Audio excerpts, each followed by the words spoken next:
Hello friends, welcome to my channel. ఈరోజు మనము ఎండుమిరపకాయ పప్పు ఎలా చేసుకోవాలో చూసేద్దామండి. దానికోసం ముందుగా నేను ఇక్కడ ఒక కుక్కర్ తీసుకున్నాను. ఇందులోకి 1 టేబుల్ స్పూన్ అంతా ఆయిల్ని యాడ్ చేసుకోవాలి. ఆయిల్ హీట్ ఎక్కిన తర్వాత ఇక్కడ నేను కందిపప్పు 1 కప్పు తీసుకున్నాను. అలాగే ఎండుమిర్చి, మీరు కారం ఎంత తినగలరో చూసుకొని దాన్ని బట్టి తీసుకోండి. ఈ విధంగా కందిపప్పు, ఎండుమిర్చి అంతా కూడా యాడ్ చేసి ఇదంతా కూడా బాగా ఫ్రై అయ్యేలాగా ఫ్రై చేసుకోవాలి. ఈ ఆయిల్లో ఫ్రై చేసుకొని పప్పు చేసుకోవడం వల్ల చాలా టేస్టీగా ఉంటుందండి. ఎండుమిరపకాయ పప్పు రాయలసీమ స్పెషల్, చాలా బాగుంటుంది. ఈ విధంగా మొత్తం కూడా తిప్పుకుంటూ చక్కగా ఫ్రై అయ్యేంత వరకు ఫ్రై చేసేసుకుందాము. చాలా సింపుల్గా కూడా చేసేసుకోవచ్చు. టేస్ట్ కూడా కమ్మగా చాలా బాగుంటుంది. ఈ విధంగా చక్కగా ఫ్రై చేసేసుకోండి తిప్పుకుంటూ. ఇలా బాగా ఫ్రై అయిపోయిన తర్వాత ఇందులోకి నేను మీడియం సైజ్ టమోటాలు 2 ఈ విధంగా ముక్కలుగా కట్ చేసుకొని యాడ్ చేస్తున్నాను.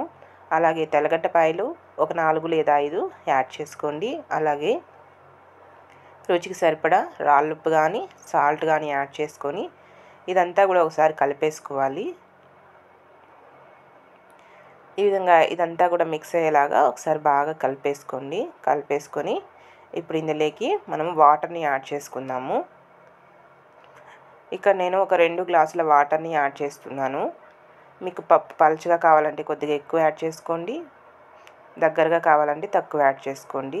ఇలా వాటర్ యాడ్ చేసి కొద్దిగా పసుపుని కూడా యాడ్ చేసి ఒకసారి మొత్తం కూడా కలిసేలాగా కలిపేసుకుందాము. ఈ విధంగా కలిపేసుకొని కుక్కర్ మూత పెట్టేసుకొని నేనైతే ఇక్కడ ఒక 4 విజిల్స్ పెట్టానండి. మరీ మెత్తగా ఉండకూడదు అనేసి నేను తక్కువగా ఉడికించుకున్నాను. మీకు పప్పు మెత్తగా ఉంటే ఇష్టమైతే మరి కాస్త ఎక్కువసేపు ఉడికించుకోండి. నేనైతే ఒక 4 విజిల్స్ పెట్టాను. 4 విజిల్స్ తర్వాత చూద్దాము. చూసారుగా, ఈ విధంగా మనకు 4 విజిల్స్ తర్వాత పప్పు అనేది రెడీ అయిపోయింది.